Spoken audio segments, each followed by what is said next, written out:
ఘనమైన సరైన నామానికి తండ్రి ప్రారంభ పలుకులుగా విలువైన సంగతులు మాకు నేర్పించినటువంటి చెల్లిస్తున్నాను. చెప్పబోతున్నా తండ్రి నన్ను మరుగుపరిచి సూటిగా నాతో మా అందరితో మాట్లాడారు. మాలో ఉన్న బలహీనతలన్నింటినీ వాక్యమైన అర్థంలో చూపించి వాటిని సరి చేసుకొని తండ్రి చెడిపోయిన లోకంలో ఉన్నప్పటికీ పడిపోకుండా పరిశుద్ధ లేఖనాల వెలుగులో మా జీవితాలు కట్టుకుంటూ ముందుకు కొనసాగే భాగ్యాన్ని అటు ధన్యత అటు కృప నీ బిడ్డలమైన మాకు అనుగ్రహించినందుకు కృతజ్ఞత సూత్రం చెల్లిస్తూ చెప్పబోతున్నాను మరుగుపరిచి సూటిగా నాతో మా అందరితో మాట్లాడగలను. నిండు మనసుకు వేడుకుంటాం. వినబోతున్న పిల్లలకు వినగల చెవులు గ్రహించగల మనసులు దయచేయండి. చెప్పబోతున్న నన్ను మరుగుపరిచి సూటిగా నాతో మాట్లాడగలను. నిండు మనసుతో వేడుకుంటాం. క్రీస్తు నామాన్ని ప్రార్థన చేస్తున్న తండ్రి.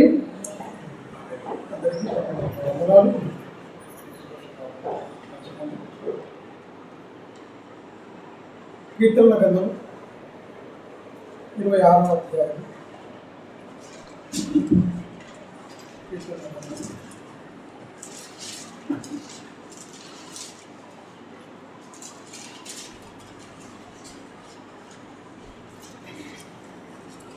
కీర్తనల గ్రంథం 26వ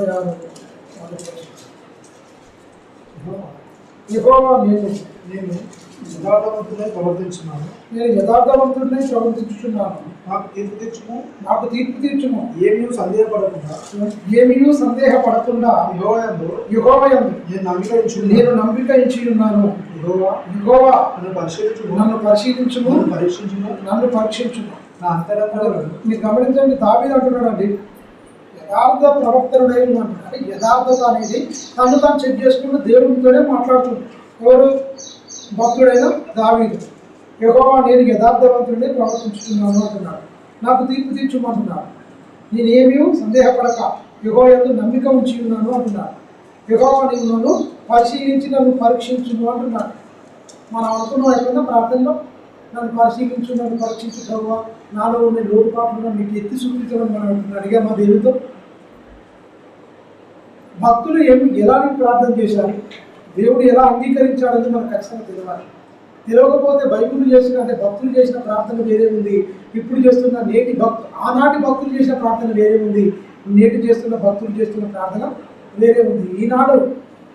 నాడు చేస్తున్న భక్తుల ప్రార్థన దేవుని అంగీకారం అంటే మరి ఇక్కడ చేస్తూ మాత్రం కాదు. నన్ను పరీక్షించు, నన్ను తెలుసుకోమంటున్నాడు. ఏమంటున్నాడు? ఇంకా ఒక మంచి మాట, నా అంతరింద్రియములను నా హృదయమును పరిశోధించు అంటారు. ఎక్కడ ఏముందో మొత్తం నాకు తెలియజేయాలంటున్నానండి. ఎవరు? భక్తుడైనా దావీదు. మీరు గమనించండి, ఇదే సందర్భం ఒకరిని చూస్తే ఒక ఆయన పాత నిబంధనలో ఉంటాడు, హిజ్కియా. దావీదు కదా ఇక్కడ చెప్పింది. హిజ్కియా ప్రార్థన చేస్తే జమ్మటే ఎలా వచ్చింది? 20వ అధ్యాయం మొదటి వచనం, రాజుల గ్రంథము 2వ రాజుల గ్రంథము 20వ అధ్యాయం ఉంటుందండి. 20వ అధ్యాయం మొదటి వచనం నుంచి వెళ్ళి చూస్తే ఆ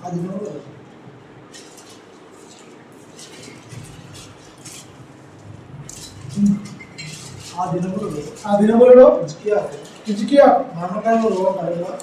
మరణకరమైన రోగము కలుగగా ఆమోజు కుమారుడైన ప్రవక్త అయిన యెషయా అతని యొద్దకు వచ్చి, నీవు మరణమవుచున్నావు, బ్రతుకము కనుక నీవు నిన్ను చక్కబెట్టుకోమని యెహోవా నీకు సెలవిచ్చినాడని చెప్పాడు. అతడు చూడండి, ఎమ్మటే చూడండి, అతడు తన ముఖమును గోడ తట్టు తిప్పుకొని యెహోవా యెహోవా యథార్థ హృదయుడనై సత్యముతోను మీ సన్నిధిలో నేను ఎట్లు నడుచుకుంటున్నో నీ దృష్టికి అనుకూలముగా సమస్తమును నేను ఎట్లు జరిగించుతున్నా కృపతో జ్ఞాపకం చేసుకోమని హిజ్కియా కన్నీళ్లు విడుచుచు యెహోవాకు ప్రార్థించాను. గమనించారా? అంటే మన ప్రార్థన వినబడాలంటే ఏముండాలన్నా? ఇప్పుడు మనం చదువుకున్నాం కదా, ఏముండాలను? నన్ను శోధించు, నన్ను పరీక్షించమన్నాడు. ఈయనేమంటాడు? యథార్థ హృదయుడిని ఎట్లా నడుచుకుంటున్నా అంటే ఆయన బ్రతికిన దినములు ఏంటి? దేవుడిని సంతోషపెట్టేటట్టుగా దేవునికి అనుకూలంగా తన బ్రతుకులను కొనసాగించుకుంటూ అని చెప్తున్నాడు. అంటే మన ఇష్టానుసారంగా మనం బ్రతికి దేవుని ప్రార్థన చేస్తే బైబిల్ ఏం సమాధానం ఇస్తుంది? నేను జవాబు ఇవ్వను అంటున్న దేవుడు. మరి ఎలా? ఆయనకు అనుకూలంగా మనం మారాలి తప్ప మనకు అనుకూలంగా దేవుడు ఎప్పుడు మారడు. మీరు బాగా గమనించండి, మనకు అనుకూలంగా ఎప్పుడు దేవుడు మారడు. దేవునికి అనుకూలంగా మనం మారాలి తప్ప ఇప్పుడు ఏంటి, మనకు అనుకూలంగా మనం బ్రతుకుతూ దేవుడా నువ్వే మాకు అనుకూలంగా ఉండు అన్నట్లుందా లేదా? సమాజం మొత్తం అలాగనే ఉంది. సమాజం మొత్తం అలాగనే ఉంది. ఇక్కడ బైబిల్లో భక్తులు అలా లేరు. దేవునికి అనుకూలంగా, దేవుని దృష్టికి అనుకూలంగా వాళ్ళు ప్రవర్తించిన వాళ్ళు బ్రతికిర్రు. కన్నీళ్ళు నేల బొట్టు అంటే వాళ్ళ కన్నీళ్ళు జారు వారి కింద పడుతున్న వెంటనే ఎమ్మటే దేవుడు చూడండి, ఎమ్మటే రియాక్షన్ అయిపోయాడు, ఎమ్మటే రియాక్ట్ అయిపోయాడు, ఎమ్మటే చేసేదాడు. నడివిచాలకు వస్తాడు. నడివిచాలకు రాకముందు ఆయన యెహోవాకు ప్రత్యక్షమై నువ్వు వెళ్ళు. 15 సంవత్సరాల ఆయుష్కాలం తెలుసుకున్న వ్యక్తి ఎవరైనా ఉన్నారంటే బైబిల్ గ్రంథంలో హిజ్కియా తెలుసా? ఎందుకు? ఇంకా నీతో పని ఉన్నది. మీకు విషయం తెలుసా? మన దేవుడు మరణం వరకు తోడుగా ఉంటున్నాడు. మనం చచ్చిపోతామంటే నిందించే అవసరం లేదు. నువ్వు జననం మరణం మధ్యలో ఉన్న జీవితకాలంలో బతికిన తర్వాత నువ్వు ఏ రకంగా ఆయన సెలవు లేకుండా ఆహారం ఒక ముద్ద తినమని ఉంటుంది. ఎక్కడ? కీర్తన 2వ అధ్యాయంలో ఉంటుంది. ఇది ఒకసారి చూడండి. ప్రసంగి గ్రంథం 2వ అధ్యాయం 25వ వచనం చూడండి.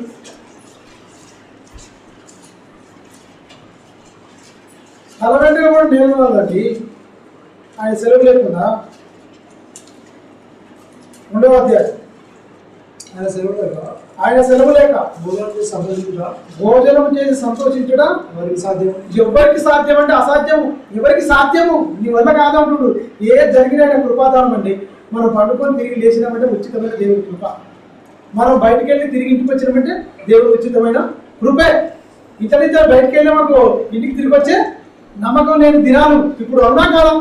అయినా కూడా వస్తున్నాము వెళ్తున్నామంటే మనకు గొప్పతనం కాదు. ఒక ముద్ద అన్నం తిని ఉంటున్నామంటే మన గొప్పతనం కానే కాదు. ఆయన ఉచితమైన కృపా దానము, ఉచితమైన కృపాదానము. ఎవరైనా సెలవు లేకుండా ఒక భోజనం ఇంత ముద్ద అన్నం తిని తినడం ఎవరికి సాధ్యము? ఎవరికి సాధ్యం కాదు. అందరికీ అసాధ్యమే. కానీ మనుషులకు అసాధ్యమే. దేవుడు సమస్తము సాధ్యమే. దేవుని వల్లనే మనుషులు బతుకుతున్నారు. దేవుని వల్లనే మనుషులు చెల్లించుతున్నారు. మీరు గమనించండి. దేవుని గురించి బతికిన ప్రార్థన చేసిన వెంటనే దేవుడు ఎమ్మటే సమాధానం ఇచ్చాడు. ఉన్నాడంటే యథార్థ హృదయుడై నేను ఎట్లు నడుచుకుంటున్నావు, నీ దృష్టికి నేను అనుకూలంగా ఎట్లు ఇవన్నీ సమస్తం జరిగించుతున్నావు, కృపతో జ్ఞాపకం చేసుకోమని కన్నీళ్లు విడిచిన వెంటనే ఏమైపోయిందండి? దేవుడు ఎమ్మటే సమాధానం ఇచ్చినట్టుగా మన బైబిల్ గ్రంథంలో చూడాలి. ఇక్కడ దావీదు కూడా ఏమంటున్నాడు? నన్ను పరీక్షించు అంటున్నాడు. నా హృదయము అంతరింద్రియములను, నా అంతరింద్రియము నా హృదయమును నువ్వేమంటాడు? పరీక్షించు. ఇక కింది వచ్చిన చూడండి. ఇక్కడ పోతాం. పరీక్షించింది కాబట్టి ఎమ్మెల్యే రియాక్ట్ అయ్యింది హిజ్కియాకు. దావీదు గారికి కింది వచ్చిన ఇంకా మాట్లాడుతున్నాడు. అదే 26వ అధ్యాయం కీర్తన గ్రంథం. దావీదు గారి మాటలు ఏమంటుంటున్నాడు? ఎలాంటి సావాసం చేయొద్దని కూడా చెప్తున్నాడు. సావాసంలో మనుషులు మనం ఎలా ఎన్నుకోవాలంటే చూడండి. 3వ వచనం. నా హృదయం పరీక్షించమని చెప్తున్నాడు, పరిశోధించమని చెప్తూ నీ కృప నా కన్ను ఎదుట ఉంచుకొని ఉన్నాను, నీ సత్యమును అనుసరించే నడుచుకొనిచున్నాను. బాగా గమనించండి. ఇక్కడ పనికి మాలిన వాళ్ళు ఉంటారు, మంచి వాళ్ళు ఉంటారండి. మీరు గమనించండి. మనం మంచిగా ఉంటాం, కానీ పనికి మాలిన ఉంటాం. వాళ్ళ క్రియల ద్వారా వాళ్ళు మనకు చూపిస్తారు ఖచ్చితంగా. ఇక్కడ ఎంత మంచి మాట చెప్తున్నాడు. పనికి మాలిన వాళ్ళతో నేను సాంగత్యము చేయను, వేషధారులతో పొందు చేయను, దుష్టుల సంఘము నాకు అసహ్యము, భక్తిహీనులతో సావాసము సాంగత్యము చేయను. ఏం చేద్దాం? నిర్దోషినని నా చేతులు చాలు. మీరు గమనించండి. ఇక్కడ ఒక మంచి కేటగిరీ చెప్తుంది, మంచి మాటలు చెప్తుంది. దుష్టుల సంఘము నాకు అసహ్యము, భక్తిహీనులతో నేను సాంగత్యము చేయను, దోషిని నా చేతులు నేను కడుక్కుందును అంటున్నాను. ఆయన ఉంటాడు. పనికి మాలతో నేను సాంగత్యము చేయను, వేషధారులతో నేను పొత్తు చేయను. అంటే మీరు గమనించండి. చాలా జాగ్రత్తగా మన మనసులను పరీక్షించాలి. ఎవరు వేషధారులు, ఎవరు దుష్టులు అనేది ఖచ్చితంగా మనం పరీక్షించి మనుషులను చూసి పరీక్షించలేం. దేవుని వాక్యం మనకు బోధిస్తుంది ఖచ్చితంగా. ఎవరు ఏంటి, వాళ్ళ క్రియలు ఏంటి, వాళ్ళతో మనం ఎలా నడుచుకోవాలి, ఈ కథ ఖచ్చితంగా మనకు బోధిస్తుంది, మనకు బలపరుస్తుంది. సమాజంలో సుమారు ఇప్పుడు 800 కోట్ల పై చిక్కుకున్నారు మనుషులు. 850 కోట్లు అంటున్నారండి. అంతమంది ఉన్నారు అనుకోండి. ఎక్కువ మంది మంచులు ఉన్నా చెడ్డలు ఉన్నా, ఎక్కువ మంది మంది చెడ్డోళ్ళే ఉన్నారు. అందులో మనం ఉన్నామా? మనం ఎంతమంది మంచోళ్ళుగా ఉన్నాం? చెడ్డోళ్ళగానే ఉన్నాం, కరెక్టే. చెడ్డలో కానీ మనం చెప్తున్నాం కరెక్ట్. ఆ చెడ్డోళ్ళ దాంట్లో లేకుండా మనం ఎంతమంది పర్ఫెక్ట్గా మనం ఉన్నామని మనం ప్రశ్నించుకోవాలి. మనం ఎవరు మన మీద నిరస్థాపన చేసే అవసరం లేదు. దేవుడు మొత్తం రాయించాడు. ఎవరు ఏంటి అనేది మొత్తం ఆయన అంతరేంద్రియములను హృదయమును పరీక్షించేవాడు కనుక ఆయన దగ్గర దాపరికాలు ఏమీ ఉండవు. ఎవరి హృదయము ఎవరు ఎలా ఉంది, ఎవరు పరిస్థితి ఏంటి అనేది మొత్తం దేవునికి తెలుసు. అందుకని ఇక్కడ ఏమంటారు, ఖచ్చితంగా వేషధారులు ఎవరు, పనికిమాలను ఎవరు, ఎలాంటి వారితో సావాసం చేయాలి, ఎవరితో పొత్తు చేయొద్దు, దుష్టుల సంఘంకు నాకు అసహ్యం అంటుండే. ఎవరు? దావీదు చెప్పుకుంటున్నాడు, నేను ఉండాలన్నా నేను చేయను అంటే దేవుడికి ఏది అసహ్యమో దావీదుకి అదే అసహ్యం. దృష్టిలో చూసి దేవుడు సంతోషపడేవాడు కాదు. ఎందుకంటే మొదటి అధ్యాయంలో ఉంటుంది చూడండి, ఏమంటున్నాడు మొదటి అధ్యాయం చూడండి. మొదటి అధ్యాయంలో ఏమంటాడంటే 3 వచనాలు మనం చదువుకుందాం, ఎక్కువ అవసరం లేదు. దుస్తుల ఆలోచన చొప్పున నడవక, పాపుల మార్గముల నిలవక, అపహాసకుడు కూర్చుండక, యెహోవా ధర్మశాస్త్రమునందు ఆనందించుచు దీవారాత్రులు ధ్యానించిన వాడు ధన్యుడు. అతడు నీటి కాలువన వేరున నాటబడిన వాడే, ఆకువాడక తన కాలమందు ఫలమిచ్చు చెట్టు వలె ఉన్నాడు. అతడు చేసినదంతయు సఫలమగును అంటుడు. నువ్వేం చేస్తే అలా ఎవరితోని దుష్టుల ఆలోచనలో నువ్వు చేరకూడదు, పాపల మార్గం నువ్వు నిలవద్దు. అప్పుడు దేవుడిని తోడుగా ఉంటే నువ్వు ఏం చేస్తుంది, సఫలమైంది అంటుడు. గమనించారా? దుస్తుల ఆలోచన చొప్పున నడవకంటే దుస్తులు చాలా మంది ఉన్నాడు, వాళ్ళ ఆలోచన చొప్పున నువ్వు అస్సలు వెళ్ళకూడదు అంటాడు. పాపులు ఉన్నారు, వాళ్ళ మార్గానికి నువ్వు అస్సలు వెళ్ళొద్దు అంటాడు. అపహాసకులు ఉన్నాడు, వాళ్ళు అపహాసిస్తాం ఖచ్చితంగా. మా చుట్టూ కూర్చున్న చోటు నువ్వు అసలు కూర్చుండొద్దు అంటాడు. ఎక్కడ ఉండాలి అంటాడు? ఈ పైన చెప్పిన తర్వాత యెహోవా ధర్మశాస్త్రమును ఆనందించుచు దీవారాత్రము ధ్యానించిన వాడు ధన్యుడు. అతడు నీటి కాలంలో వేరు నాటబడిన వాడై తన కాలమందు ఆకువాడక తన కాలమందు ఫలమిచ్చే చెట్టు వలె ఉన్నాడు. అతడు చేసినదంతయు సఫలమగును. మీరు గమనించండి, ఇగో పైన ఉన్న కేటగిరీలో ఉండదు, దుష్టుల ఆలోచనకు నడవద్దు, పాపుల మార్గం నిలవద్దు, అపహాసకులు కూర్చున్న చోట అస్సలు కూర్చుండదు. అలాంటితో వాళ్ళతో దేవుడు ఉంటాడు. ఎవరితో ఉంటాడు దేవుడు? ధర్మశాస్త్రం ధ్యానించిన వారితో తోడుగా ఉంటాడు. ఆనందించుచు ధర్మశాస్త్రం ఏం చేయాలి?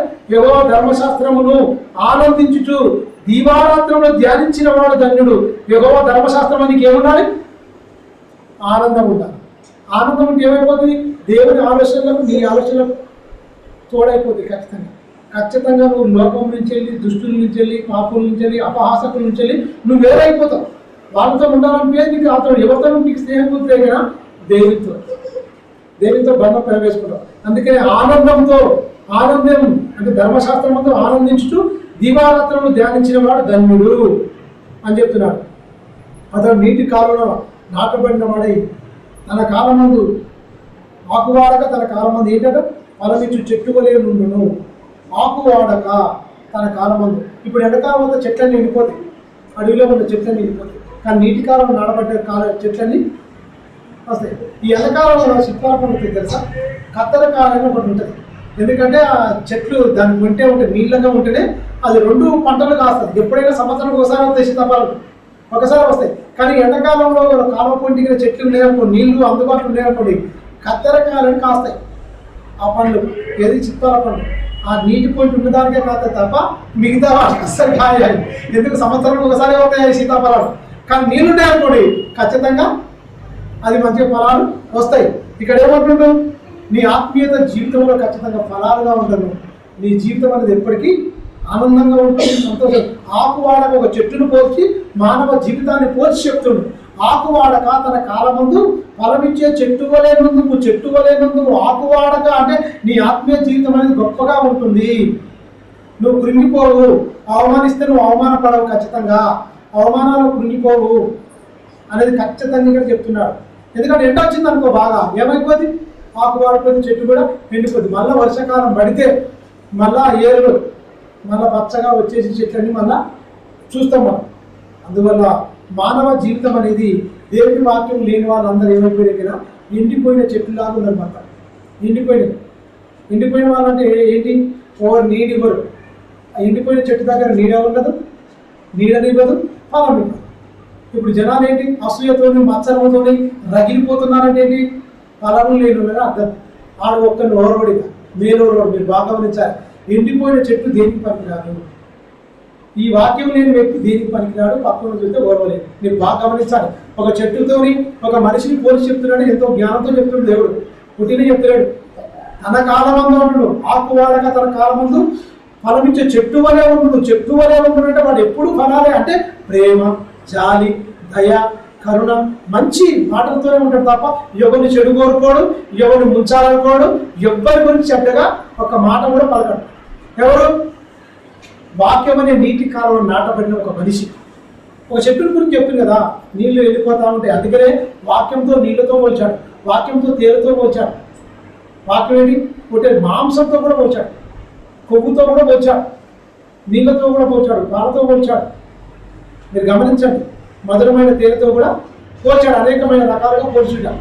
ఆ వాక్యం అనే నీరు నీలో ఉంటే ఏమన్నాడు? ఖచ్చితంగా నువ్వు వాడిపోయే పరిస్థితి అనేది ఉండవు. అన్ని పరిస్థితులు అనేది ఏమైపోతాయి? మనకు అవగాహన ఉంటుంది. ఖచ్చితంగా మనం తొందరపడడం అనేది ఖచ్చితంగా మనం తెలుసుకోవాలి. అతను చేసినదంతా ఏంటంటే సఫలమగును. అతడు చేసినదంతయు సఫలమగును అని చెప్తూ దుష్టులు అలాగ ఉండక గాలికి చేతులు పెట్టే పొట్టు వలె నందురు. పొట్టుకు వేరు, దుష్టులందరూ పొట్టులాగా. పొట్టు ఏం చేస్తాం? కాల్ చేస్తాం ఖచ్చితంగా. పొట్టు అనేది కాలిపోతాడు. పొట్టు దేనికి పనికిరాదు, అదొక చోట ఉండదు. గాలి వచ్చిందనుకో పొట్టు ఏం చేస్తుంది? ఎగురుకుంటూ మొత్తం బొదలే ఉంటుంది. అందువల్ల దుష్టులు ఏంటంటే పొట్టు లాంటి వాళ్ళు. నీతిమంతులు ఏంటంటే కదా నిలకడగా ఉంటారు, ఒక స్థిరంగా ఒక బలంగా ఉంటారు అని చెప్తుంది. ఖచ్చితంగా మనం అర్థం చేసుకోవాలి. పొట్టు అనేది కాల్చబడుతుంది. పొట్టు అనేది ఒక దగ్గర స్థిరంగా ఉండదు. తిరుగుతూ ఎక్కడ పోతుందో ఏం కాదో తెలియదు. అందువల్ల అలా ఉండక వాళ్ళు ఏమైపోతారు? ఇదైపోతుంది. చెదరగొట్టే పొట్టుకోలే ముందురు అని చెప్తూ, కాబట్టి న్యాయ విమర్శలలో దుష్టులను నీతిమంతుల సభలో పాపులు నిలువరు అని చెప్తుంది. నిలువరు నిజమే. ఆ కింది వచ్చిన కూడా ఏమంటుండే? దుష్టుల మార్గము నాశనముకు నడుపును. ఏమంటుడు? దుష్టుల మార్గము నాశనం నడుపు. పై వచనంలో నీతిమంతుల మార్గము యెహోవాకు తెలియను, దుష్టుల మార్గము నాశనములకు నడుపును. ఏంటి? ఇద్దరు గురించి చెప్తున్నాడు. మంచుల గురించి చెప్తున్నాడు, చెడ్డల గురించి చెప్తున్నాడు. నీతిమంతులు ఎవరైతే మంచుకుంటారో వాళ్ళకి తెలుసు, దేవుడు తెలుసు. దేవుడు తెలియకుండా ఉండేటోళ్ళకైనా పాపం అనేది మనిషిని మరుగు చేస్తుంది. తెలుసా? మీకు మాకు దోషములే, మీ పాపములు దోషములే నీకు నాకు అడ్డొస్తుంది అంట. అడ్డుగా వస్తున్నాయి మీ దోషములు, మీ పాపములే అడ్డుగా వస్తున్నాయి. అవి లేకుంటుంటే మన ఇద్దరం కలుసుకుంటాం ఖచ్చితంగా. ఒక అడ్డుగా ఇట్లా మారిపోతే నేను నాకు కనపడకుండా చేస్తున్నాయి అంటే ఏమైపోతుంది? ఆయన ముఖ దర్శనంలో మన పాపములు చూసేవాడు. తెలుసా? స్పష్టంగా చూసేవాడు. అందువల్ల మనం ఏం పిల్లమో ఏం కథో అనేది కాదు, మనం ఎలా ఉంటున్నామో ఒక మనిషి చెప్పవలసిందే. దేవుడే చెప్పింది స్వయం. నువ్వు ఎలా ఉంటున్నావు ఏం కదా నాకు బోధిస్తుండు, వింటున్నా మీకు బోధిస్తాడు. ఖచ్చితంగా దేవాక్యము అందరికీ అప్లై అవుతుంది ప్రియమైన దేవుడు మాట. అందుకని చూడండి ఒక మాట, మంచి మాట. ఈ రాజుల కాలంలో మనం చూస్తే ఆయన చాలా ఉన్నతంగా పరిపాలించాడు. దేవుడి దృష్టికి అనుకూలంగా ఉంచాడు. కాబట్టి వెంబడే ప్రార్థన చేసిన వెంటనే అతనికి అనుకూలంగా ప్రార్థన తిరిగి వచ్చేసింది. దావీదు ప్రార్థన చాలా చేశాడు. కానీ దావీదును కూడా దేవుడు క్షమించాడు.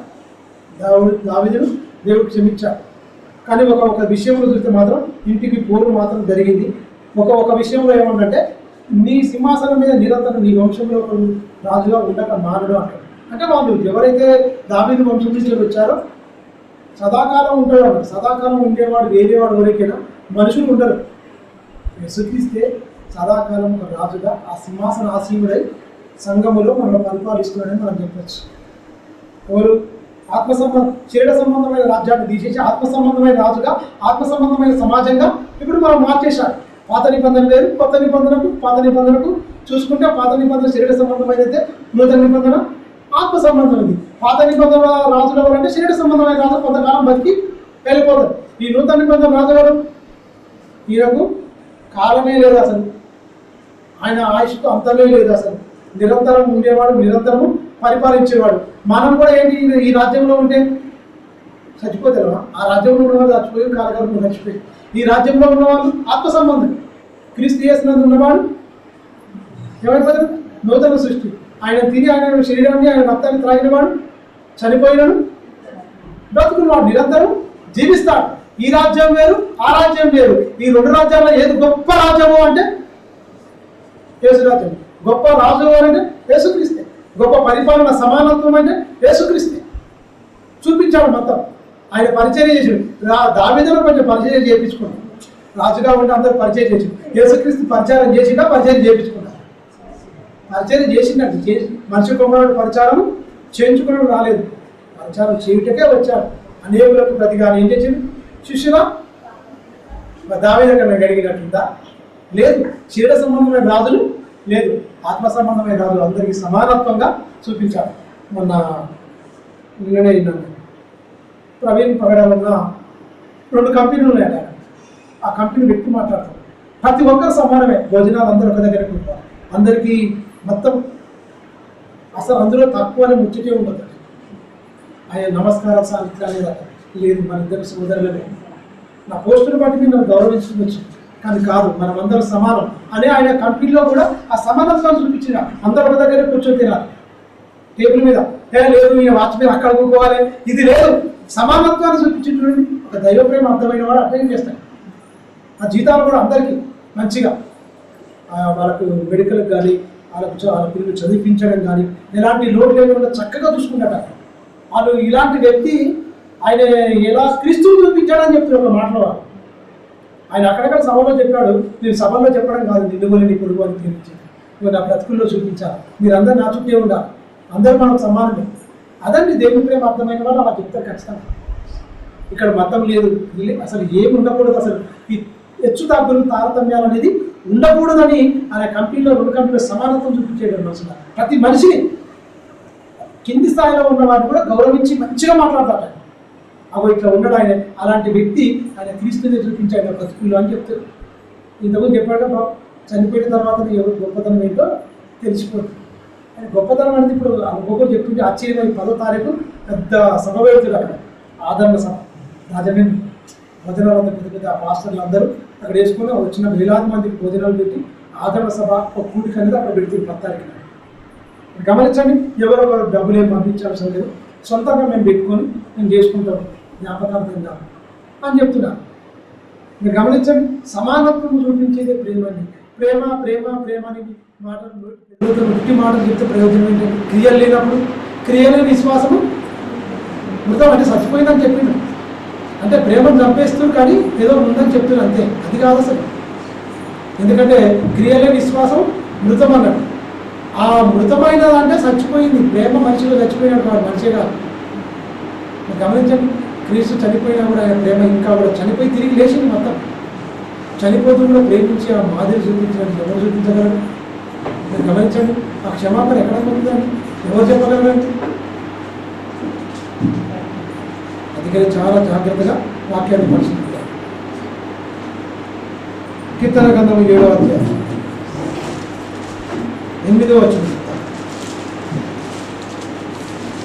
కీర్తన గ్రంథం 7వ అధ్యాయము 8వ వచనంలో ఒక మంచి మాట. యెహోవా జనములకు తీర్పు తీర్చువాడు. యెహోవా జనములకు తీర్పు తీర్చువాడు. యెహోవా నా నీతిని బట్టి, నా యథార్థతను బట్టి, నా విషయంలో నాకు న్యాయం తీర్చుము, నాకు న్యాయం తీర్చుము అంటున్నాడు. చూడండి, ఇక్కడ కూడా దావీదు చెప్తున్నాడు, నా నీతిని బట్టి నాకు న్యాయం తీర్చుము. నాలో నీతిని ఆయన చెప్పుకుంటున్నాడు, దేవునితో చెప్పుకుంటున్నాడు. నా నీతిని, నా యథార్థతను బట్టి నాకు న్యాయం తీర్చుము అంటున్నాడు. కింది వచ్చిన ఇక్కడ కూడా ఏమంటున్నాడు? హృదయములను అంతరింద్రియములను పరిశీలించు నీతి గల దేవా, దుష్టుల చెడుతనమును మార్పుము, నీతి గల వారిని స్థిరపరచుము. యథార్థ హృదయము రక్షించే దేవుడే నా కీడమును మోయువాడై ఉన్నాడు. న్యాయమును బట్టి ఆయన తీర్పు తీర్చును. ఆయన ప్రతి దినము ఎందుకు కోపడతాడు? ప్రతి దినం ఎందుకు కోపడతాడు? ఎందుకు మారతలేదు? ఎందుకు మనిషి మారట్లేదని ప్రతి దినం? ఎందుకంటే ఆయన కుమారుడు రాకముందు పాత దినం అందరూ చెప్పిన మాట. మరి ఆయన కుమారుడు వచ్చినా కూడా మారకపోతే ఎంత కోపడాలో మీరు గమనించండి. ఆయన కుమారుడు రాకముందు శరీరాలు ధరించుకొని ఆ మాదిరి ఎవరు బతకలేదు మనుషులుగా. ఆయనే తన కుమారుడు క్రీస్తుని ఈ లోకానికి పంపించి శరీరధారిగా కృపా సత్య సంపూర్ణుడుగా మన మధ్య నివసించి 33 సంవత్సరాలు బతికి చూపించిందండి. ఎలా బ్రతికాడు? మనుషుల మధ్యనే బతికాడు. ఏం బతికి చూపించాడు? ఎలా మాదిరి చూపించాడు? ఎలాంటి తగ్గింపు, ఎలాంటి ప్రేమ, ఎలాంటి దయగల మాటలు. అయినా కూడా మనిషి మారకపోతే ఎంత కోపడ, అప్పుడే ప్రతిదినం కోపడ్డ ఆయనే ఈయన బలియాగాన్ని కూడా నిర్లక్ష్య పెడితే ఎంత కోపపడతాడో మీరు గమనించాలి. ప్రతిదినం కోపపడే దేవుడు. ఆ కోపాన్ని తగ్గించడానికి యేసుక్రీస్తు వచ్చాడు. కోడల యొక్కయు మేకల యొక్కయు ఈ అన్ని పొటేలు ఇవన్నీ బలుడు అనేది మనిషి పాపాన్ని తీయజాలేకపోయింది మతం. నేనే వస్తా, నేనే వెళ్తానని యేసుక్రీస్తు ఈ లోకానికి వచ్చి పాపానికి మొత్తం ఏం చేశాడు? మొత్తం శుద్ధీకరించడానికి, పాపాన్ని మొత్తం పరిహరించడానికి తన పాప శరీర ఆకారంతో భూమికి వచ్చాడు. అంట భరించాడు, సహించాడు, పాపుల మధ్యనే నివసించాడు, పాపులతోనే ఉన్నాడు, పాపుల స్నేహితుడిని పిలిపించుకున్నాడు. తెలుసా? తిండిపోతున్నాడు, త్రాగుపోతున్నారు, ఎన్నో నిందలేశారు ఆయన మీద. అయినా కూడా ఎవరినేమన్నా అన్నాడా? ఏమన్నా ఎందుకలే? నేను ఏమాత్రం తొందరపడ్డా ఈ మానవ లోకానికి రక్షణ ఉండదు, నా తండ్రి సంకల్పం దెబ్బతింటుంది. రక్త మాంసంలోకి వచ్చిన ఆయనకు ఎన్ని అవమానాలు, ఎన్ని ఏడుకోట్లు, ఎన్ని కష్టాలు. పుట్టిన కాంచెలే ఆయనకు శ్రమ స్టార్ట్ అయిపోయింది. పుట్టిన కాంచెలే. పిల్లలు పుట్టినప్పుడు కూడా హాస్పిటల్లో ఎంత సేఫ్టీగా ఉంటుందండి. మంచిగా పిల్లలకు అన్ని రకాలుగా కాళ్ళకు చేతులకు మంచిగా ఇదిగా ఉంటుంది మొత్తం. కానీ ఆయనకు ఏమీ లేదు. పుట్టిన నుంచే ఎన్నో బాధ, ఎన్నో వేదనలు. పశువుల నీళ్లు తాగే తొట్టి ఉంటుంది కదా, తొట్టిలోనే గడ్డిలోనే ఆ పొత్తిగుట్టుతో చుట్టూ పెట్టే పరిస్థితి. స్థలం కూడా ఇవన్నీ కఠినాత్ములు. సత్రానికి వెళ్ళిపోయి పాపం బిడ్డను వేసుకొని వెళ్ళిపోయినప్పుడు పచ్చి బాలంతా నడుచుకుంటూ అమ్మ కొంచెం తలవి కొంచెం స్థలం అంటే ఒక్కరికన్నా జారి కలిగిందా దుర్మార్గంలో ఆనాడున్న సమాజానికి? మనసు లేదు వాళ్ళకి, మనసు లేదు, ఇవ్వలేదు, యథార్థత లేదు. వాక్యం ఉంది కానీ యథార్థత ఒక్కరికన్నా ఉందా? అందరు మళ్ళీ అందరూ దేవుని నమ్మకంలో కుట్రాలు, అందరూ పోయినారు, అందరూ దేవుని నమ్మిన దుర్మార్గులు. కానీ మనసు లేదు. ఎందుకు కోపాడిన పద్ధతిని ఎందుకు కోపం వచ్చింది? పక్కనకి మనసు లేదు కదా, మాది మనసు లేదు. అందుకే నేను బాధపడిన ప్రతి దినము ఆయన కోప్పడవాడని కిందకు మాట్లాడుతున్నాను, చాలా కఠినంగా మాట్లాడుతున్నాను. ఆయన ప్రతిదినము కోప్పడవాడని చెప్తూ 12వ వచనంలో ఒకడు మల్లని ఏళ్ళ ఆయన తన ఖడ్గములకు పదును పెట్టుడు. అవకాశాలు ఎన్నో ఇస్తాడండి, ఇచ్చిండు, చాలా ఇచ్చిండు. కఠినంగా మాట్లాడుతుంది. ఇంకేంటంటే ఒక కఠినమైన పదజాలాన్ని వాడుతుంది. ఒకడు మల్లని ఏళ్ళ తన ఖడ్గములకు పదును ఎందుకు పెడతాం? మనం కత్తి ఎందుకు నూరుతాం? గొడవలు ఎందుకు నూరుతాం? మొద్దు నరకడానికి గొడ్డలు నూరుతాం. కత్తి నరకడానికి కత్తిని ఎందుకు పదును చేస్తాం? మంచిగా మాంసం పోయడానికో దేనికో, గడ్డి అంటే గడ్డి కోస్తాం ఖచ్చితంగా. ఏదైనా సరే మాంసం పోయాలంటే కత్తిని పదును పెడతాం. మనుషుల్లో కూడా ఈ చెడుతనాన్ని మొత్తం భక్తిహీనులు తెగ నరకడానికే ఆయన తన ఖడ్గమును పదును పెట్టును అని చెప్తున్నాడు. పదును పెట్టును, తన ఇల్లును ఎక్కుపెట్టి దాన్ని సిద్ధపరిచి ఉన్నాడు. వాని కొరకు మరణ సాధనమును సిద్ధపరిచి ఉన్నాడు. తన అంబులను అగ్ని బాణములుగా చేయుచున్నాడు అని చెప్తూ, ఎందుకయ్యా ఇంతగా చేస్తున్నావు తండ్రి అంటే, ఇన్ని చెప్పినప్పుడు కాకుండా వాళ్ళు ఏం చేతుడిగినా పాపములు కనుటకు వాడు పడుచున్నాడు. చేతులు గర్భములు ధరించిన వాడై అబద్ధములు ఏం చేస్తారు? మనుషులందరూ వృద్ధి చేసుకుంటారు. ఏంటి? పునరుత్పత్తి. మనుషులు పెళ్ళిళ్ళైన తర్వాత పిల్లలని అంటారు, సంతోషం. కానీ వీడు ఏం చెప్తున్నాడు కదా, అబద్ధాన్ని అంటాడు. ఇందులో ఆడామగా లేదు, అందరూ ఇదొక రకమైన పిల్లలు. ఈ గడపడం సమాజాన్ని ఏది నిండుకుంది? ఇన్ని కోట్ల మంది అని చెప్పుకుంటాం కదా, ఇన్ని కోట్ల మందిలో ఎన్ని దుర్గుణాలు ఉన్నాయో మనం చెప్పలేము. వాడు ఏం ధరించుకుంటాడా? ఒక బిడ్డను గర్భములో మోసినట్టే పాపాన్ని పోతున్నాడు మనుషులందరూ. మీకు తెలుసా? ఎందుకు కోపడుతున్నాడు? ఎందుకు వేదన పడుతున్నాడు? ఎందుకు కోపం వస్తుంది? తన ఖడ్గం ఎందుకు మొదలు పెట్టవలసి వస్తుంది? ఎందుకు? యథార్థత లేదు, నీతి లేదు. సూచిండు అవకాశాలు ఇచ్చిండు మొత్తం అయిపోయిన తర్వాత ఆయన ఏమంటున్నాడు? ఎక్కడ ఇల్లుకి పెట్టినాడు అంటున్నాడు, దాన్ని స్థిరపరిచి ఉన్నాడు అంటున్నాడు, వాని కొరకు మరణ సాధనను సిద్ధపరిచి ఉన్నాడు అంటున్నాడు, తన అంబులను అగ్నిబాణములుగా చేసి ఉన్నాడు అంటున్నాడు. ఇన్ని చేసినా కూడా ఎందుకు చేసినావు తండ్రి? అన్ని ఎందుకయ్యా ఇంత కోపము? ఎందుకు ఇంత రగిలిపోతున్నావు? అయ్యో వీళ్ళు మట్టివారు ఒకసారి జ్ఞాపకం చేసుకుని తండ్రిని అడిగితే ఆయన ఏమంటుండేకైనా, నేను జ్ఞాపకం చేసుకుంటా. కానీ వాడు ఏం చేస్తుండేకైనా, పాపము కనుటకు వాడు ప్రసవ వేదన పడుచున్నాడు. పడుచున్నాడు. చేటును గర్భమును ధరించిన వాడే అబద్ధమును కన్నాడు. అబద్ధానికి దేవుడు ఒప్పుకోడు అసలే. అబద్ధమును చెప్పుకోవడండి అపవాది కదా. మరి ఎక్కువ అబద్ధాన్ని గర్భమును ధరించుతున్న ఎవరు? అపవాది సంబంధం. పరలోకం వదిలేస్తారండి. మీరు గమనించండి. నన్నే అబద్ధం అంటారు ఒక సహోదరుడికి. ఏం చెప్పాలి చూడు, నా ముఖం పట్టేవాడు నువ్వు అబద్ధికులు అంటుంది. నా ముఖం పట్టు యథార్థవాది లోక విరోధి అన్నట్టుగా అబద్ధాన్ని కానీ కడుపులో మోసుకుంటూ ఉన్న గట్టిగా మాట్లాడతాయి. ఎంత భయంకరంగా అంటే ఇంత కూడా పెరుగు లేదు. అబద్ధం అంటారో దేవుడు చూస్తున్న భయం లేకుండా ముఖం పట్టుకొని నామం కంటే అంటే నేను ఏం చేయాలి? అసలు ఏం చేయాలని నేను అనుకున్నా. అమ్మా ఇంత భయం లేదు, దేవుడికి మాత్రం దొరికిపోతారు, దేవుడు మాత్రం వదిలిపెట్టు, నన్ను తగాల్చవచ్చు, నన్ను అబద్ధికుడిగా మాట్లాడచ్చు. కానీ ఒక ఆయన ఉన్నాడు, ఆయన ఉన్నాడు. మీరు ఎన్ని వేషాలు ఎత్తురు, ఏం చేస్తున్నారు, ఏం కదా ఆయన చూస్తుండే. ఆయన చేతిలో పడితే కష్టము. ఇంత ఎదురుగా ముఖం పట్టుకొని అంటుండే నేను పరిచయం అయిపోయాను. అబద్ధం మరి విన్నవాడినే. నీకు వినపడలేదో సరిగా అంటారు, వినపడదా? నాకు చెవులు ఏమైనా మందంలో అయినా ఏమన్నా? ఇట్లా ఉంది మనుషుల సమాజం. మీరు గమనించండి. యథార్థవాది లోకం లేదు. ఉన్నది చెప్పినట్టు ఇక ఎప్పలేని దగ్గర మంట మండిపోతే వెళ్తారు. ఇక మీరు గమనించండి. వాడు పాపమును కనుటకు వాడు ప్రసవ వేదన పడుతు. వేదన ఒక బిడ్డను కనడానికి ఎంత వేదన పడుతాడో ఇగో వీళ్ళందరూ అదే జాబితారు. మీరు గమనించండి. మనుషులను అలగొట్టవచ్చు, మనుషుడే వీడు తప్పుడు నువ్వు చిత్రీకరించవచ్చు. కానీ దేవుడు అంటే ఆయన ఒక ఆయన ఉన్నాడు. ప్రతి మాట నీ పెదవి నుంచే దాటిన ప్రతి మాటకు నువ్వు లెక్కపు చెప్పాలి. బైబిల్ లేదా? అవునంటే అవును, కాదంటే కాదు. ఇంత భయం లేకుండా నువ్వు అనర్గళంగా అబద్ధం మాట్లాడుతున్నావు. ఏం చెప్పాలి నీకు? అసలు దేవుని మాటలకే భయం లేనికి ఈ మనుషుల మాటలకు ఏం భయపడతారండి? మార్చి మారాలంటే దేవుని మాటలకే మారాలి కదా. ఎవడైనా సరే దేవుని మాటలకే భయపడినప్పుడు, దేవుని మాటలే నీకు పనిచేయనప్పుడు ఆప్రా నేను వచ్చి చెప్తే నువ్వు వింటావా? నేను ఎవరిని? మీరు గమనించండి. ఎంత ధైర్యంగా వాళ్ళు ఆ అబద్ధాన్ని సత్యంగా మాట్లాడి వాళ్ళను వాళ్ళ పక్షాన వాళ్ళకు మర్చుకున్న తప్పేం తెరికేనా? వాడు చేసిన తప్పులు కాదు. అసలు వాడు చేసిన తప్పు కాదని మన పక్షాన ఒప్పించుకోవాలనుకుంటారు. ఎవడైనా సరే నీ పక్షాన నీవు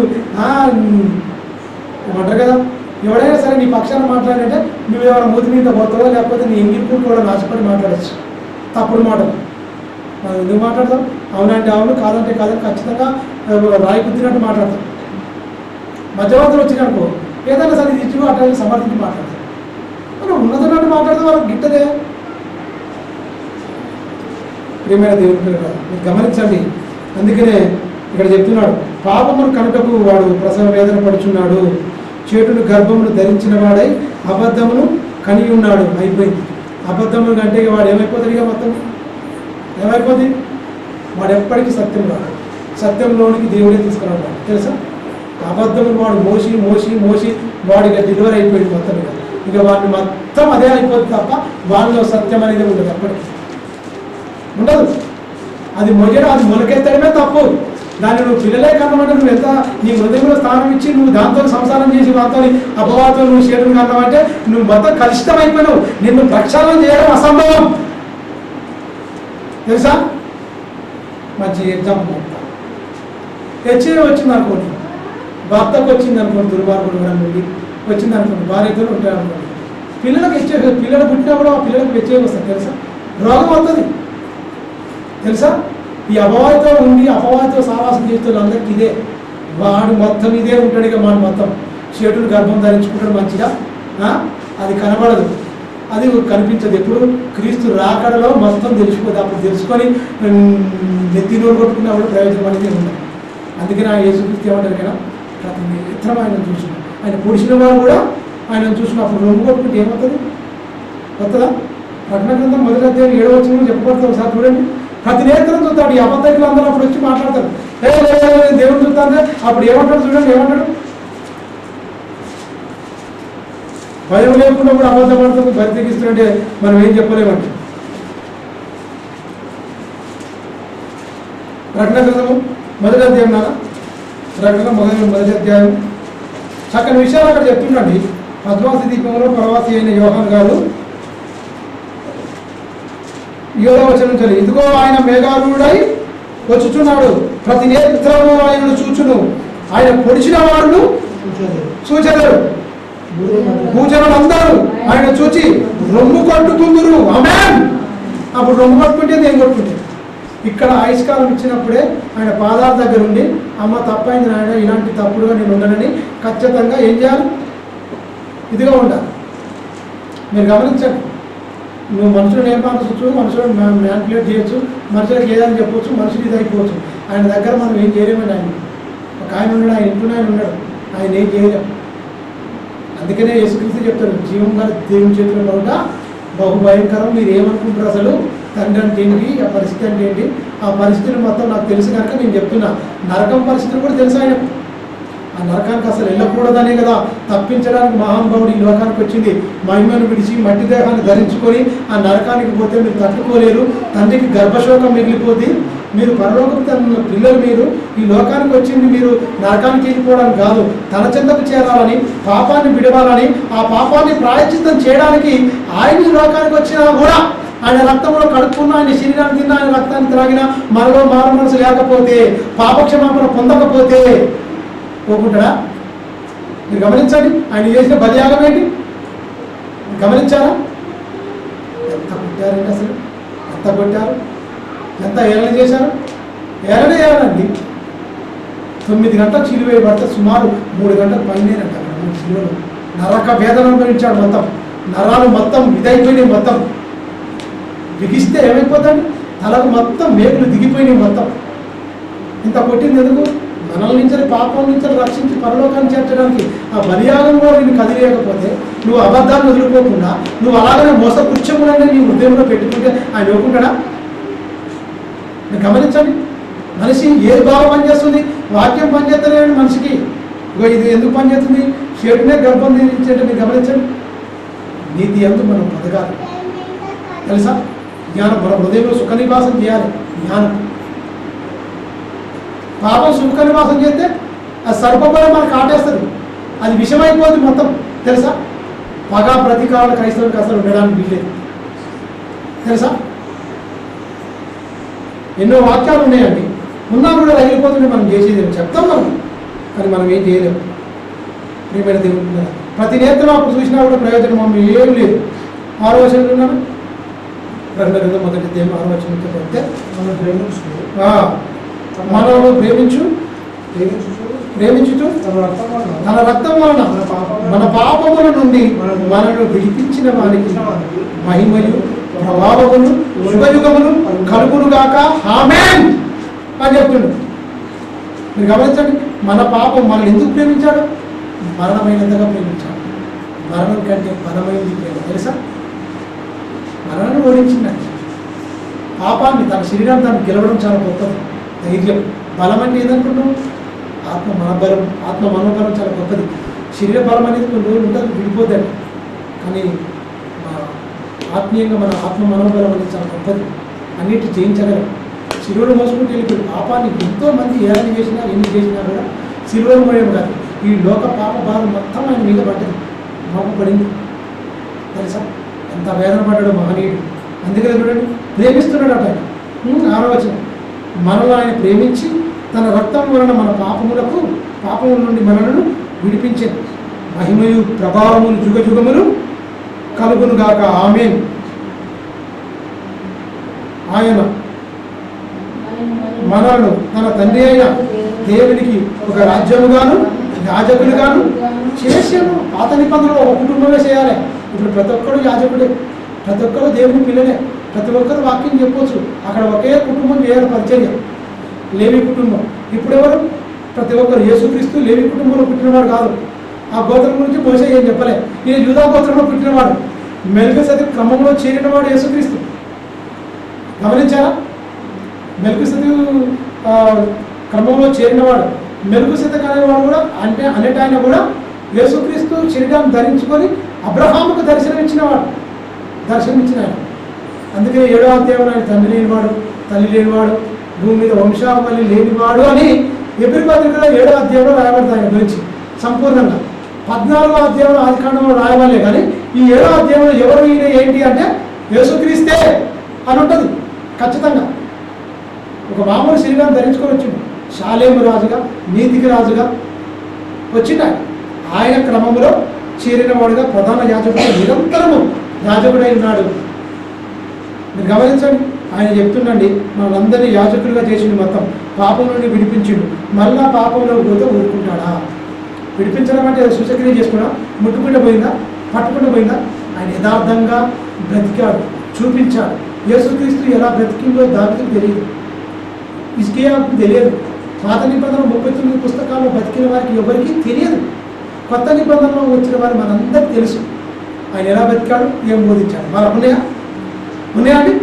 దావీదు తిన్నాడా? యేసుక్రీస్తు మాట విన్నాడా? హిజ్కియా అయినాడా? వాళ్ళే యథార్థమైన హృదయం గలవారమై మేము ఎట్లు నడుచుకుంటూ చూడమన్నాడు. యేసుక్రీస్తు రాకమునిపే అంత గొప్పగా బ్రతికినంటే దేవునితో సహవాసం కలిగి భక్తి జీవితంలో ఉన్నాడు. మరి వాళ్ళకంటే మనం గొప్ప వాళ్ళమా కాదా? వాళ్ళకంటే చాలా ధన్యులం మనం. ఎందుకంటే యేసుక్రీస్తు పలికిన మాటలు 4 సువార్తల్లో మొత్తం మత్తయి, మార్కు, లూకా, యోహాను, ఈ 4 సువార్తలు అనేకమైన సందర్భాలు, ఉపమానము అనేకమైన సందర్భాలు బోధించాడు, బ్రతికాడు, ఆయన బ్రతుకుల్లో చూపించాడు. అవునా? వాళ్ళకంటే మనం 100 రెట్లు ఒక విషయంలో ధన్యులమే. మనకు సర్వసత్యం వచ్చింది, వాళ్ళకి సర్వసత్యం రాలే. దావీదు సర్వసత్యం ఉందా? హిజ్కియా సర్వసత్యం ఉందా? పాత నిబంధనలు ఎవరికున్నా సర్వసత్యం రాలే. మనకు సర్వసత్యం వచ్చింది. సర్వసత్యం వచ్చినాక కూడా తప్పు చేసి దేవుడు వదిలిపెడతాడా? అది ప్రశ్న. సర్వసత్యము లోనికి మనం మనం పాపం చేస్తే దేవుడు వదిలిపెడతాడా? విడిచిపెడతాడా? మీరు ఆలోచించండి. ఎందుకు అడుగుకుంటూ, ఎందుకు తీసుకున్నాడు? ప్రేమించాడండి, ప్రేమించాడు. ఆ ప్రేమకు వెలకట్టగలమా? క్రీస్తు ప్రేమకు వెలకట్టగలమా? కేవలం బ్రతకాలంతే. మనం పాపాన్ని ఆశ్రయించుకొని మనం దాచుకొని కాపాడుకొని ఖచ్చితంగా ఈ లోకానికి వేరుగా మన ఆలోచనలు, మన తలంపులు వేరుగా దేవునికి ఆలోచనలతో మన ఆలోచనలు ఏకీభవించి ముందుకెళ్ళాలి. ఆనాడే వాళ్ళు ఏకీభవించి ముందుకెళ్ళారు. నువ్వు ఏది అసహించుకుంటావు నాకు అది అసహ్యం అంటాడు దావీదు గారు. మీరు గమనించండి, చూద్దాం, ఇంకా చూద్దాం. సామెతల గ్రంథము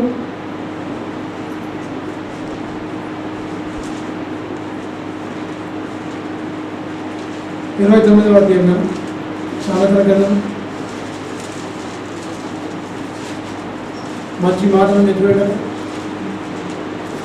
సామెతల గ్రంథం 29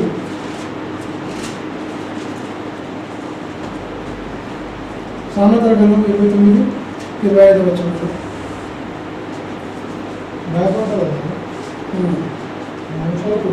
రెండవ 25 యెహోవా యందు నమ్మిక ఉంచువాడు సురక్షితముగా ఉండును.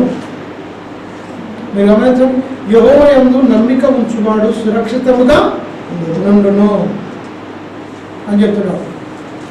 కింది వచనం చూడండి, అనేకులు వేలువారితో దయ కొరకు కనిపెడుతుంది కోరుకుందరు. మనుషుల తీర్పు తీర్చుట యెహోవా వశము. దుర్మార్గుడు చూడండి, దుర్మార్గుడు నీతిమంతులకు హేయుడు. మన కిందకి దాన్ని రివర్స్ చేసి చెప్తున్నాడు. యథార్థవంతులు భక్తిహీనుడికి హేయుడు. మీరు గమనించండి, మనం మంచుకున్న వరకు వాడు ఆశయించుకుంటాడు. ఇక్కడ 2 క్లియర్గా చెప్తున్నాడు. ఇక్కడ క్లియర్ చెప్తున్నాడు, దుర్మార్గుడు నీతిమంతునికి హేయుడు. అంటే నీతిమంతుడు ఏమంటాడు? ఈ దుర్మార్గం చూసి తట్టుకోలేడు, అమ్మో వద్దు ఆయన అంటాడు. కానీ దాన్ని మళ్ళీ రివర్స్ చెప్తున్నాడు, ఈ భక్తిహీనుడు కూడా ఏం చేస్తాడ? యథార్థవంతుడికి ఏడైపోతాడు. యథార్థవంతుడు ఈ భక్తిహీనుడికి ఏడైపోతాడు. మీరు అవసరం లేదు అన్నాడు. 2 దాన్ని చెప్తాడు, మళ్ళీ చదువుతాం.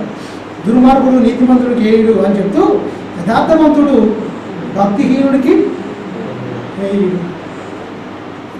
గమనించండి, నిజమేనా? మంచి అనేది ఈ లోకంలో ఉండదు, సమాజంలో ఉండదు. మీరు గమనించండి, చెడు అనేది ప్రభావితంగా. అందుకనే లోకమంతయు దుష్టుని అందే పడి ఉంది అంటాడు. అంటే లోకమంతా అంటే దాని నుంచి నువ్వు ప్రత్యేకంగా బ్రతికితే అప్పుడు నువ్వు దేవుని కుమారుడు. దేవుని మూలంగా పుట్టినవాడు పాపం చేయడు, తను తాను భద్రం చేసుకుంటాను కూడా ఉంది యోహాను రాసిన పత్రికలో. అది యోహాను. దేవుని మూలంగా పుట్టినవాడు తను తాను భద్రంగా కాపాడుకును, వాడు ఎంత మాత్రము పాపము చెయ్యజాలడు. అంటే మీరు అర్థం ఏం చేసుకోవాలి? మనం ఎక్కువ చెడు తలాన్ని బాగా అభ్యసింపజేస్తారు మనుషులు, దానికే బాగా ఇదైపోతారని మనం ఆలోచించాలి. దాని నుంచి మనం వేరైతే తప్ప, ఒకప్పుడు మనం అలా ఉన్న వాళ్ళమే. కానీ దేవుని గద్దింపులకు, దేవుని వాక్యానికి మన మనసులోకి ఆ మాటలు తెచ్చుకొని, మన హృదయము తలంపులకు దేవుని వాక్యాన్ని కావలి పెట్టుకొని ప్రాచీన స్వభావము దాని క్రియలు సిలివేసి చంపేసి నూతన నవీన స్వభావం ధరించుకొని క్రీస్తు యేసునందు సృష్టింపబడిన వారమై ఆయన పోలికగా మనం మార్చబడిన వాడే నూతన స్వభావం ధరించిన వాడు. అలాంటి వాడే క్రీస్తు సంబంధి దేవుని కుమారుడు కుమార్తెలుగా అనబడతానికి ఖచ్చితంగా క్లియర్ కట్గా దేవుని వాక్యం చెప్తుంది. కీర్తన గ్రంథం చూడండి 17వ అధ్యాయం చూడండి. కీర్తన గ్రంథం 17వ అధ్యాయము చక్కని విషయాలు చెప్తున్నాడు. మనిషి బ్రతుకు పుస్తకం అంటే ఎలా బ్రతకాలి ఏంటనేది మొత్తం క్లియర్గా చెప్పేసింది దేవుడు. 17వ అధ్యాయం మొదటి నుంచి మనం చదువుకుందాం. యెహోవా న్యాయమును ఆలకించు, నా మరణ అంగీకరించు. న్యాయం ఉన్నది, నేను పెట్టిందంటే నేను మొర పెడితే ఏం చేయాలి? న్యాయం ఉంటుందంట. ఆ న్యాయమైన మొరకు నువ్వు ఆలకించుకుంటున్నా, నా మొర అంగీకరించుము. న్యాయం అయితే నువ్వు అంగీకరించినట్టుగా మనం ఆలోచించాలి. అంగీకరించుము, నా ప్రార్థనకు చెవియకుము, అది కపటమైన పెదవుల నుండి వచ్చినది కాదు అని చెప్తున్నాడు. కపటమైన పెదవుల నుండి వచ్చింది కాదు,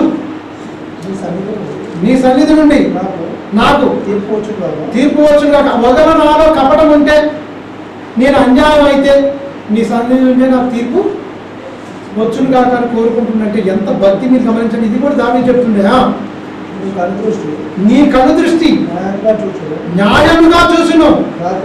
రాత్రి వేళ నీవు నన్ను దర్శించి నా హృదయమును పరిశీలించితివి, నువ్వు నన్ను పరిశోధించితివి. నీకు ఏ దురాలోచన కానరాలేదు. మీరు గమనించండి, ఏ దురాలోచన కాన ఎవ్వరు మీద వీడు ఇలాంటి వాడని మనం అనుకోవద్దండి. తెలుసా? అప్పుడు మనం అనుకున్నాం అనుకోండి, అదే షేటుగా మారిపోతుంది, అదే గర్భంగా మారిపోతుంది. అయ్యే కొండాలుగా లేనిపోని మాటలు, ఒక మాట రెండు మాటలు అన్నీ ఎక్కించి చెప్పడం, ఇవన్నీ అబద్ధాలు ప్రచారం చేయవే వాళ్ళకున్న లక్షణం. తెలుసా? బైబిల్లో ఏం చెప్పలేదండి? బైబిల్ చదివితే మన క్యారెక్టర్ ఏదో మొత్తం తెలిసిపోతుంది, అసలు ఎలా ఉన్నా ఏం కదని. తెలియకుండా ఉంటే అదే ప్రచురణ చేస్తాం. అందుకని ఏమంటుంటాడు? ఖచ్చితంగా చెప్తుంటాడు, నీకు ఏ దురాలోచన నన్ను పరిశీలించావు ఆయన, ఏ దురాలోచన నీకు కలరాలేదు. నోటి మాట చేత నేను ఏమీ అతిక్రమించలేదు. మనుషుల కార్యం మీరు గమనించండి, నోటి మాట చేత నేను ఏమీ అతిక్రమించలేదంటే నీ వాక్యాన్ని కుడిగ్గా నిమ్మగ్గా తిరగలేదు. నేను దాటలే. నా అంతరంగంలో నా అంతరింద్రియములో ఏం ఉంచుకున్నాడు? నీ వాక్యం ఉంచుకున్నాడు. నా హృదయంలో నీ వాక్యం ఉంచుకున్నాడు. నేను ఏ పాపం చేయలేదు, ఏది అతిక్రమించలేదు. నీకు ప్రతిదీ అనుకూలంగా ఉన్నా కానీ ప్రతికూలంగా నీకు వ్యతిరేకంగా నేను ఎక్కడ పాపం చేయలేదు అని చెప్తుంది. నోటి మాటలతో కూడా అతిక్రమించలేదు అని చెప్పుకుంటుంది. మీరు గమనించండి, ఒక భక్తుడు అంటే క్రైస్తవులు కూడా ఇలానే ఉన్నారు. ఖచ్చితంగా అతిక్రమించలేదు. మీరు గమనించండి, అతిక్రమిస్తే ఏంటి ప్రాబ్లం వస్తుంది ఖచ్చితంగా. మీరు గమనించండి, ఎంతమంది బాబు చెప్పేవాడు, అజయ్ బాబు ఖమ్మంలో ఉంటాడు. ఆయన తీసుకొని పోయి ఏ పోలీస్ స్టేషన్ ఫోన్ చేసినా కూడా మేము తీసుకురావాలి అని చెప్తున్నాం.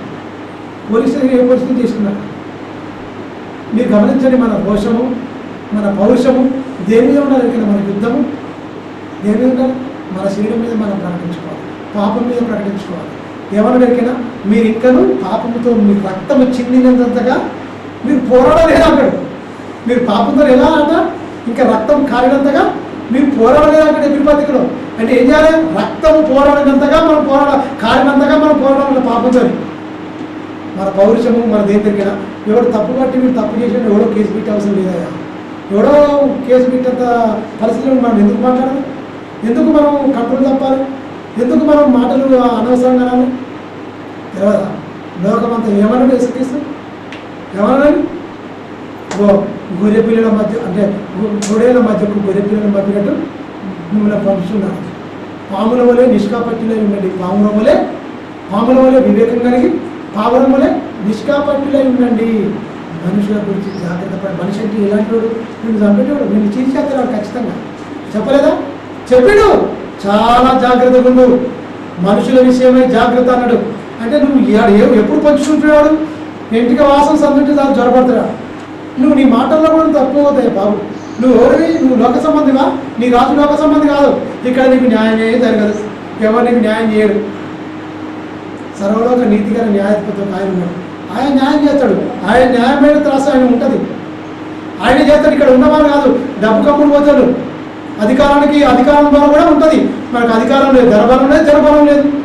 ఉన్నా కూడా మనం గొడవ చేయాలని మనకు దేవుడు చెప్పలేదు. ప్రేమ ఎంతవరకు క్షమించాలో ప్రభావం పేతురు డౌట్ అవుతుంది, అడుగుతాడు.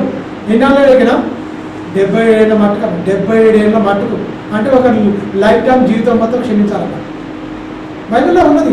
దాని ప్రకారంగా నువ్వు వెళ్ళాలి తప్ప ముందుకు వెళ్ళదు. నోటి మాటలతో కూడా నేను అతిక్రమించలేదు అన్నాడు ఎవరు? భక్తుడు. దాని ప్రకారం నువ్వు ఉండి ఆయన చూసుకుంటాడయ్యా. నువ్వు నీతిగా ఉండు, నువ్వు అన్ని చేసుకో.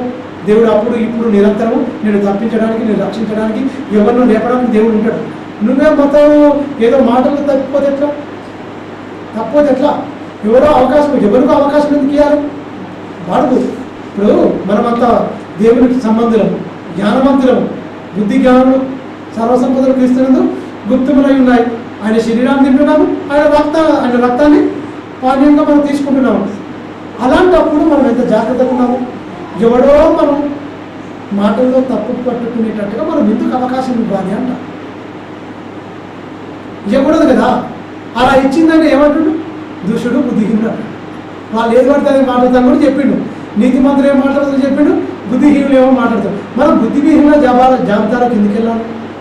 నీతి మంత్రుల జాబితాలో ఉండాలి కదా. మనం ఉండవలసింది మన పరిమితి ఒకటి ఉంది కదా. మన రాజు యేసుక్రీస్తు కదా, మన నాయకుడు, మనం రక్షించేవాడు, మన గురించి ప్రాణం పెట్టి కొన్నవాడు. మీరు గమనించండి.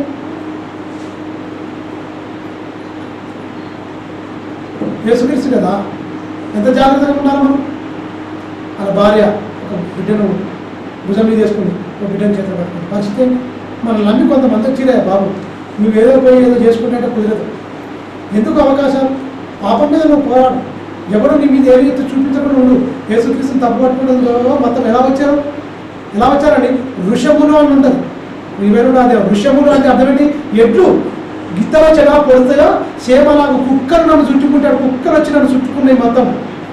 వృషములు నన్ను చుట్టుకుంటే అంటాడు. నా తడవ అంటే నా నాలుక అంటుకపోయింది మొత్తం అంటాడు. నా దౌడలు మొత్తం ఇలా అయిపోయింది. నా ఎముకలన్నీ స్నానం తగ్గిపోయినాయి అంటాడు. యేసుక్రీస్తు గురించి ప్రవచిస్తాడు దావీదు. ఆయన ఎముకలు మొత్తం స్థానం తగ్గిపోతున్నాయి. ఎముకలను లెక్కించుకునేటట్టుగా అయిపోయింది మొత్తం. ఆయన మౌనంగానే ఉన్నాడు, అన్ని బాధలు పడ్డాడు. మరి ఎందుకు మనం ఏమైపోతున్నాం చెప్పండి? ప్రేమతోనే అండి. నువ్వు ప్రేమతోనే ఉండు. అవగల అనుమతి ఇచ్చినట్టుకో దేవునికి తెలియకుండా తల నుంచి ఒక వెంట్రుక కూడా నేలరాలి. అది మనం గమనించాలి. తల నుంచి వెళ్ళి ఒక ఎంటిక నేలరాలదు. మరణం అప్పగించగలడు, తప్పించగలడు నీ దేవుడు. నీకు విశ్రాంతి ఇచ్చింది ఆయన, నీ పని ముగిసిపోయిందిరా. మరి వాడుకోలేమో యూదా వాడు. అందుకనే యేసుక్రీస్తు ఏమంటాడు? రాయబడిన ప్రకారం మనుష్య కుమారుడు పోచున్నాడు. ఎవరి చేత మన మనుష్య కుమారుడు అప్పగింపబడుతున్నాడో ఆ మనుషునికి శ్రమ వాడు పుట్టపోయిన మేలు. ఈయన కూడా పుట్టపోయిన మేలుండేమో. ఎవరు వచ్చి ఆయన ఏం చేసిరో పాపం చంపారు. వీళ్ళు ఏమైపోయారు? పెద్ద రక్తపాతం మూట కట్టుకోరు తెలుసా. వాళ్ళకి ఇదైపోతుంది. ఈయన ఎవరు చంపకపోయినా కూడా ఈ దేహం చచ్చిపోద్దండి. ఏదో ఒకరోజు చచ్చిపోద్ది. ఎందుకు చంపి రక్తపాతం కావాలి మనం? వాళ్ళు సుపాలు తీసుకున్నారో ఏం చేసిరో మొత్తం మీద అయితే ఆయన చేసేసారు. వస్తాయి రిపోర్టు అనుకూలంగా వస్తాయి. అంటే ఇది సున్నితమైన విషయం. ఇది 2 మతాల మధ్య జరిగింది. వాడు బలంలో అంటే ఇవ్వకుంటారా? ఆవేశాలకు ఇదైపోతాయి మొత్తం అయిపోతే అనుకుంటారు. కానీ క్రైస్తవ్యం అక్కడ దారి తప్పుతుంది. నిమ్మలంగానే ఉండాలి. ఏదైనా కూడా దేవుని మీద నమ్మకం ఉంచి దేవునికి ఆజ్ఞ లేకుండా ఇది రాదు.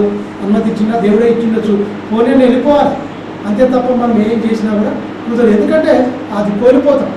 యోహాను నరికినప్పుడు అక్కడ పోయి చేయలేదు. యూదులుగా చంపేసి ఏంటి చట్టం ఏం చేస్తుంది అని మాకు మాకు న్యాయం తీర్పమని వీళ్ళు పోలే. యేసుక్రీస్తుని చంపేసినప్పుడు ఏమంటారు? మీ ధర్మశాస్త్రం చట్టం మీరు చేసుకోకపోరాదు అన్నప్పుడు అన్నప్పుడు ఇది ఏమంటాడు? కదా మీరు మాకు ఒక నియమం కలదు, మేము ఒక మనిషిని హత్య చేసి చంపడానికి మాకు లేదంటుంది ఈ దుర్మార్గుడు. అందుకే మీ దగ్గరకు వచ్చిన మీ చట్టం దగ్గరకు వచ్చినాము. మా ధర్మశాస్త్రంలో ఒకరిని చంపకూడదు. మరి ఈయన 4 మంది చంపేసిందా అంటే కేసుకు మీరు అర్హులే కదా, పోయి మీరు కేసు పెట్టచ్చు. స్టెఫెనస్ విషయంలో చంపేయచ్చు. మీరు పోయి కేసు పెడితే వీళ్ళందరూ అర్హులైపోతారు.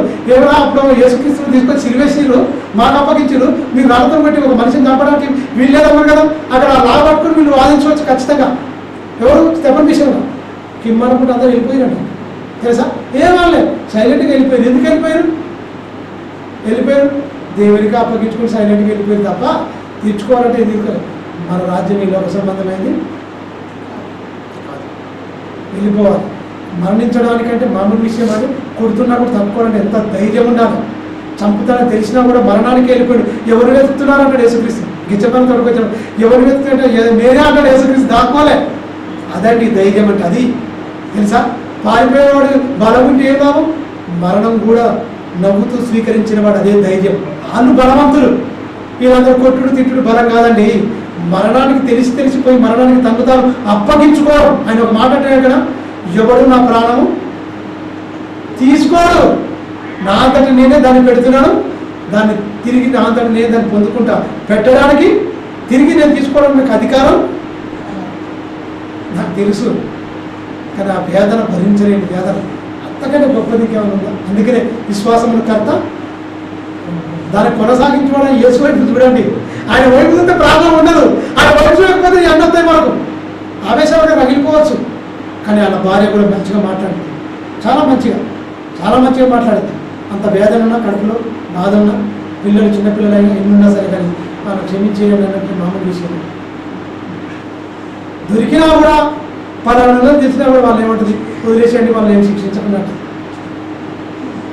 అదేనండి క్రీస్తు ప్రేమ, వదిలేయడమే. వాళ్ళు అలా అయితే మాత్రం శిక్షించండి. నువ్వు లోకంతో నువ్వు కలిసిపోతే క్రీస్తు తత్వం కానీ, క్రీస్తు భావజాలం కానీ, క్రీస్తు దైవత్వం కానీ మనం సమాధి చేసి మన సునీతిని మనం స్థాపించుకొని ఇది బైబిల్ అని చెప్తున్నట్టే. అది కాదు, క్షమించడము, వదిలేయడము, వాళ్ళ గురించి ప్రార్థించడమే క్రైస్తవులు నేర్పించిన భావజాలం. అదే దైవత్వం.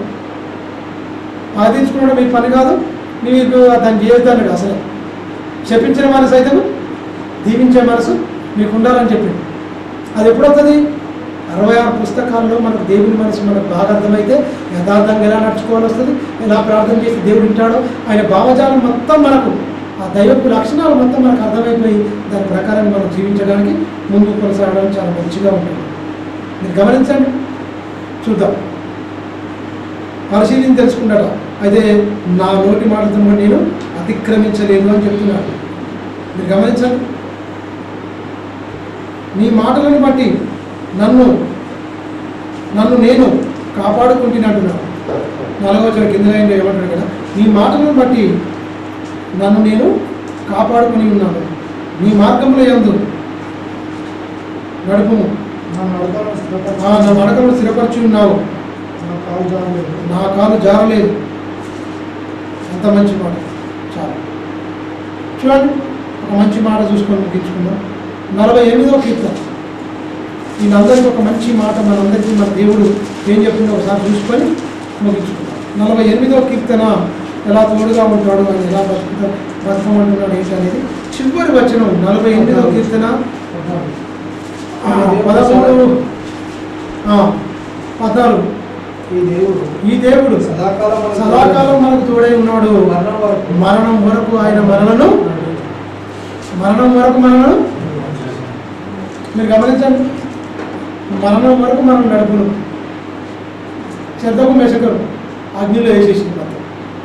వాళ్ళు ఏమనలే, వీళ్ళందరూ నిలబడి అక్కడనే పోయిన కథ. తన దూతను ఇవ్వటి పంపింది, అక్కడ కాపాడు. నువ్వు పడడానికి సిద్ధంగా ఉండు, పడడానికి భయపడతానికి తోడుగా ఉండడు. శ్రమలు పడుతుంది, నువ్వు సిద్ధంగా ఉంటే తప్పించడానికి అడిగుంటాడు. నువ్వు భయపడి ఎక్కడ దాక్కుంటే కుదరదు. సింహాల బోన్లో పడడానికి నువ్వు సిద్ధంగా ఉండు. రాజు శాసనం వచ్చింది, ఆయన మాత్రమే మోకాలి, అక్కడ ఏం చేయదు, ఎవరు ప్రార్థించొద్దు. వచ్చింది శాసనం వచ్చినా భయపడకుండా రోజుకు 3 సార్లు ప్రార్థన చేయడం దాని కలవాడు. దాన్ని బట్టి ఏం చేసారు, తీసుకుపోయి సింహాల బోన్లు వేసిండు. దేవుడు ఏమైపోయింది, రియాక్ట్ అయిపోయింది, స్పందించింది దేవుడు. సింహంలో వల్ల మూసేసింది మొత్తం. మీరు గమనించండి, రాతాలు పరిగెత్తున్నాయి మొత్తం. మోసే వచ్చిండు, ఇటు వెనకపోతేనో పర్వతాలు, ముందు చూస్తేనో సముద్రం, ఎర్ర సముద్రం. నిలబడ్డాడు. అందరూ భయాందరం చెప్తారు, మేము చంపేస్తారు, అది చెప్పని కర్ర ఎత్తిండి. ఏమైపోయింది, సముద్రం పాయనైపోయింది. నడుచుకుంటూ అందరూ వెళ్ళిపోయింది. వీళ్ళు కూడా అలాగే అవుతారు. మళ్ళీ ఇప్పుడు చూసినా చేయడం, మళ్ళీ 5 తిరిగి వాళ్ళ సైన్యంగా మళ్ళీ నేడు మీరు చూడడం ఏమంటే దేవుడు ఏం చేసిండు, లేవల్ చేసిండు. కథం అయిపోయింది. మీరు గమనించండి, నువ్వు దేవుని గురించి శ్రమపడడానికి నువ్వు సిద్ధ మనసు కలిగి ఖచ్చితంగా నువ్వు ముందుకెళ్తే కార్యమైన చేస్తాడు. ముందే నువ్వు ఎన్ని ఊహించుకొని శరీర సంబంధంగా భయపడితే, చరిత్రలో శ్రద్ధకు భయపడితే అక్కడ ఊగిపోతే అక్కడ దేవుని ఘనత రాకపోవు, ఆ చరిత్ర ఆ మాటే ఉండకపోవచ్చు. దానియేలు అక్కడ పోయినాక సంసిద్ధంగా ఉన్నాడు. అక్కడ అందుకే రాయబడింది భక్తుల జీవితాలు. మీరు గమనించండి, యథార్థవంతులు, సుబుద్ధి గలవారై, నీతిని ఆధారం చేసుకొని బతికిన జీవితాలన్నీ మనం చూస్తున్నాం. మరి ఈయన ప్రార్థన చేసిన వెంటనే 15 సంవత్సరాల ఆయుష్కాలం వచ్చింది అంటే యథార్థమైన హృదయం. ఆయన దృష్టికి నేను ఎలా అనుకూలంగా నేను నడుచుకుంటున్నావు, సమస్తం నేను ఎటు జరిగించుతానో నువ్వు జ్ఞాపకం చేసుకుని కన్నీళ్లు విడిచాడు. నువ్వు మరణమవుతున్నావు, నీ ఇల్లు నువ్వు చక్కబెట్టుకో, అయిపోతుందని చెప్పాడు. ఆమోస్ కుమారుడు యేషయా గారు వచ్చి, ప్రవక్త అయిన యేషయా వచ్చి చెప్పిన వెంటనే కన్నీళ్లు విడిచాడు. అయ్యా ఎందుకు నాకు మరణం అంటున్నావు, ఏంటి పరిస్థితి ఏంటి? చెప్పిన వెంటనే ఏమని దేవుడు స్పందించాడంటే, మీరు గమనించాలా ఒకసారి, మనం కూడా ఖచ్చితంగా దేవుడు తోడుగా ఉండి మన ప్రార్థనలకు జవాబిస్తాడంటే మన ప్రవర్తన. ఆయన నిరంతరము ఏకరీతిగా ఉన్నాడు. నమ్ముట నీ వలనైతే సమస్తము సాధ్యమే అన్నాడు. నమ్మి ఖచ్చితంగా ఆయన చెప్పిన మాట ప్రకారంగా మనం పోతే అన్ని సాధ్యం చేసుకుంటా, అసాధ్యమైనది కూడా సుసాధ్యం చేసి నడిపిస్తాడు ఆయన. మనకే అనుమానాలు ఉంటే, నమ్మటంలో మనకు అనుమానాలు ఉంటాయో కానీ చేయడంలో దేవుడు ఎలాంటి దాన్ని ఆయన చేయడానికి ఎప్పటికీ సంసిద్ధంగానే ఉంటాడు. ఆలోచించుకొని ప్రార్థించుకుంటాం. పరిశుద్ధిగా పరలోకమందున్న మా కన్న తండ్రి, నీ ఘనమైన శ్రేష్టమైన నామానికి కృతజ్ఞతాస్తుతులు చెల్లిస్తున్నాను. అనేకమైన విషయాలు తండ్రి, మనుషులకు ఎన్నో అవకాశాలు ఇచ్చారు. ఒకడు మళ్ళీ ఏళ్ళ తన ఖడ్గంను వదిలి పెడతాను అని చెప్పాడు. మరణ సాధనను సిద్ధపరచని చెప్పాడు. అయ్యా అంబులను మరి ఎక్కువ పెట్టాను, మరణ సాధనను వారు సిద్ధపరిచి ఉన్నారు. ఎందుకు నాయనంటే వారి పాపమును కంటకు వాడు ప్రయాసపడుతున్నాడు, వేదన పడుతున్నాడు, చేతులు గర్భము ధరించి అబద్ధమును కన్నాడు అని నేను చెప్పి ఉన్నాను. ఈ సర్వలోకము తండ్రి మనుషులందరూ అతనిలో ఉన్నారు. నీతిని ఆధారం చేసుకుని తండ్రి మేము వెళ్తున్న నమ్ములను తండ్రి ప్రతిదీ తండ్రి మాకు నేర్పిస్తూ మమ్మల్ని బలపరుస్తున్నందుకు నీకే మేము చెల్లిస్తున్నాం. నాయన దుష్టుల ఆలోచన చొప్పున మేము నడవద్దు, పాపుల మార్గంలో మేము ఏమాత్రం నిలవద్దు, అపహాసకులు కూర్చున్న చోట ఎంత మాత్రం మేము కూర్చున్నప్పుడు తండ్రి ధర్మశాస్త్రం ముందు ఆనందించుచు దీవారాత్రములు మేము ధ్యానించుచు ఆయన నీ దృష్టికి యోగ్యులుగా ఆకువాడక కాలమిచ్చి తన కాలమందు ఫలమిచ్చే ఒక చెట్టు ఎలాగైతే పచ్చగా ఉండి ఫలాలు గాలిని నీడను ఎలాగైతే ఇస్తుందో తండ్రి, మేము అలాంటి జాబితాలో ఉండే భాగ్యాన్ని నీ బిడ్డలమైన మాకు దయచేయమని నిండు మనసుతో వేడుకుంటూ తండ్రి, విన్న ప్రతి మాట నీ పిల్లల హృదయాల్లో భద్రపరచండి నాయన.